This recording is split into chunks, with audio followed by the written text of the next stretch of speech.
संक्रांतीचा सण आणि गावाकडची चव, मस्त वाफाळती भोगीची भाजी आणि टम्म फुगलेली गरमागरम बाजरीची भाकरी. नमस्कार मंडळी, आज आपण बनवणार आहोत संक्रांतीच्या आदल्या दिवशी म्हणजेच भोगीच्या दिवशी घरोघरी बनवली जाणारी मिक्स भाजी. त्यालाच आपण भोगीची भाजी असं म्हणतो. तर अगदी गावाकडच्या पद्धतीने आणि पारंपरिक पद्धतीने ही भाजी आपण बनवणार आहोत आणि त्याबरोबरच मस्त तीळ लावलेली बाजरीची खरपूस अशी भाकरी. चला तर खास आणि पारंपरिक रेसिपीला सुरुवात करूयात.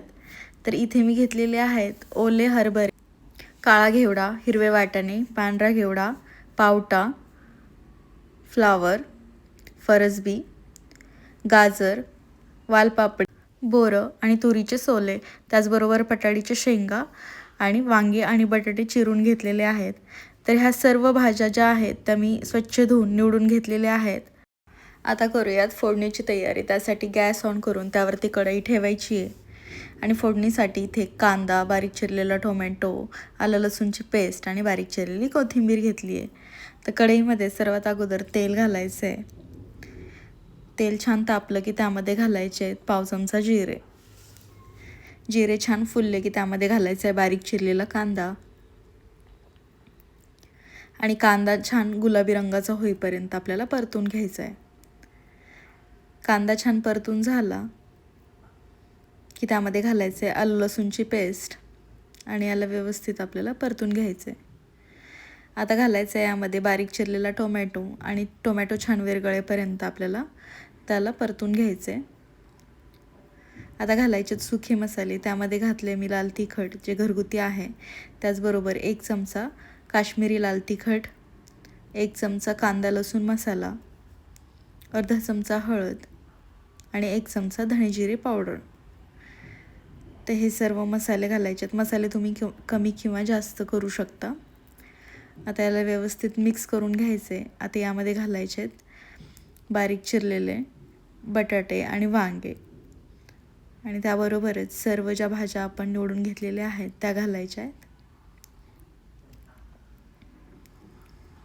तर यामध्ये भाज्या तुम्ही कमी किंवा जास्त करू शकता तुमच्या आवडीनुसार. आणि आमच्या गावाकडे याला 12 मिसळीची भाजीसुद्धा म्हणतात, म्हणजे 12 प्रकारच्या भाज्या याच्यामध्ये आल्या पाहिजेत. तर प्रत्येक ठिकाणी याला वेगळी नावं आहेत. तर तुमच्याकडे या भाजीला काय म्हणतात तर कमेंट करून नक्की सांगा.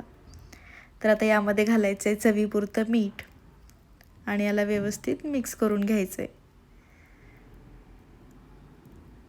तर भाजीला छान आपल्याला मिक्स करून घ्यायचं आहे आणि यावरती झाकण ठेवून आपल्याला 5 मिनिटे शिजून द्यायचे. तोपर्यंत बाजूला पाणी गरम करायला ठेवलं होतं मी. तर पाणी गरम झालं आहे. तर हेच गरम पाणी आपल्याला भाजीमध्ये घालून घ्यायचं आहे. तर आता पाणीही तुम्ही तुमच्या आवडीनुसार टाकू शकता. जर पातळ हवी असेल तर थोडंसं जास्त पाणी घालायचं आहे. इथे मी सुकी भाजी बनवणार आहे, तर त्यानुसार अर्धा ग्लास पाणी मी इथे वापरलेलं आहे. तर आता याला झाकण ठेवून आपल्याला 10 मिनटं शिजवून द्यायचं आहे. तर बघू शकता मस्तपैकी भाज्या ज्या आहेत तर त्या आपल्या शिजलेल्या आहेत. तर वरतून मस्तपैकी बारीक चिरलेली कोथिंबीर घालायची आहे आणि याला परत मिक्स करून घ्यायचं आहे. आता वरतून घालायचे थोडेसे आपल्याला पांढरे तीळ.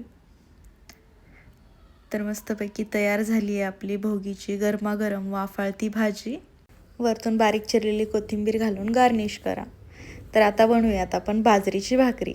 तर त्यासाठी मी घेतलेलं आहे बाजरीचं पीठ आणि त्यामध्ये घालायचं आहे आपल्याला गरम पाणी आणि त्याला छान मळून घ्यायचं आहे.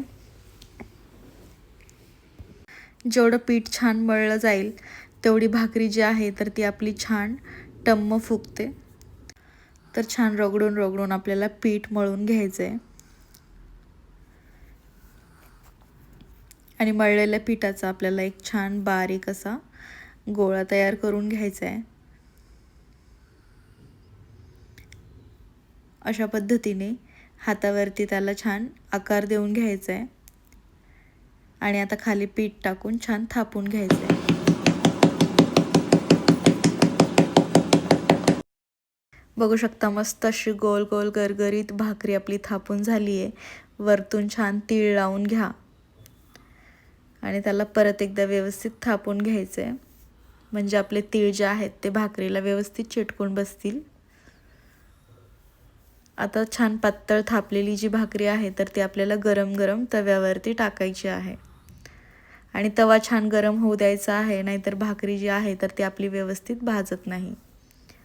तर तवा छान गरम तापला होता, त्यावरती भाकर टाकून त्यावरती पाणी लावून घ्यायचं आहे आणि मस्त खरपूस अशी भाकरी आपल्याला भाजून घ्यायची आहे. बघू शकता टम्म फुगलेली अशी भाकरी आपली तयार झाली आहे.